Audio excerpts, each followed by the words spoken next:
নিত্যপণ্য যেটা রয়েছে বাজেট বাড়ার পরে প্রধানমন্ত্রী বলছিলেন যে বারবার করে যে বাজেট হবার পরপরই নিত্যপণ্যের দাম বেড়ে যায়, কিন্তু এইবারে নিত্যপণ্যের দাম বাড়েনি। এ বিষয়ে আরেকটু খবরাখবর জানবো, নিত্যপণ্যের কী পরিস্থিতি, বাজেটের পরই নিত্যপণ্যের দাম বেড়ে যায়, প্রধানমন্ত্রীও বলছিলেন।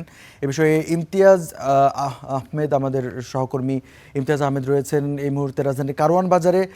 ইমতিয়াজের কাছ থেকে জানতে চাইবো, ইমতিয়াজ, বাজেট হবার পরপরই প্রধানমন্ত্রীও বলছিলেন বাজেটের পরেই বিভিন্ন জিনিসের দাম বেড়ে যায়, এবারে দাম বাড়েনি।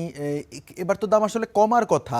বাজেট ঘোষণা হলো, যদিও এখনো কার্যকর হতে হয়তো সময় লাগবে, কিন্তু বাজেট ঘোষণা হলো, দাম কমে যাবার কথা। দাম কি কমলো আদৌ?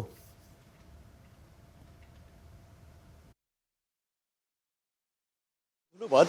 আপনি ঠিকই বলেছেন যে আসলে বাজেট ঘোষণার পরে আমরা অন্যান্য বৎসর অর্থাৎ এর আগের যে বাজেটগুলো ছিল তখন কিন্তু আমরা দেখেছি যে বাজেট ঘোষণার পর দিনে এসে বাজারে নিত্যপণ্যের দাম বেড়ে যায়। এবার পরিস্থিতি একটু ভিন্ন, অর্থাৎ আগের যে দাম ছিল সেই দামই আমরা আজকে এসে বাজারে দেখতে পাচ্ছি।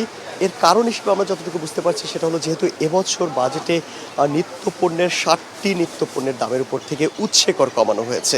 ফলে চাল, ডাল, তেল সহ মশলা জাতীয় যে পণ্য রয়েছে এরকম বিভিন্ন পণ্যের উপর থেকে আসলে কর কমানোর প্রস্তাব এসেছে। যদিও এইটি বাস্তবায়ন হতে আরও প্রায় ১ মাস সময় লাগবে, অর্থাৎ এই কর বাস্তবায়ন হতে আরও যেহেতু কিছুটা সময় লাগবে, তাই এর প্রভাব আসলে এখনই বাজারে পড়ার কথা না।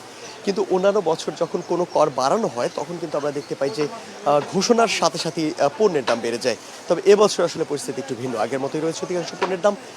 এখন পর্যন্ত কোনো পণ্যের যেসব পণ্যের উপর থেকে কর কমানো হয়েছে সেসব পণ্যের উপর থেকে কিন্তু দাম এখন পর্যন্ত কমেনি।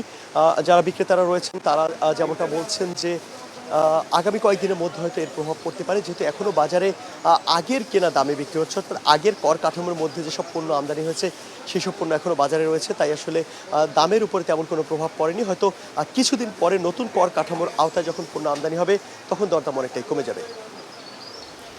ইমতিয়াজ, আপনাকে ধন্যবাদ। দর্শক, বাজেট পরবর্তী কারওয়ান বাজারের পরিস্থিতি বা নিত্যপণ্যের দাম কতটা কমলো সেই বিষয়ে জানাচ্ছিলেন আমাদের সহকর্মী ইমতিয়াজ আহমেদ।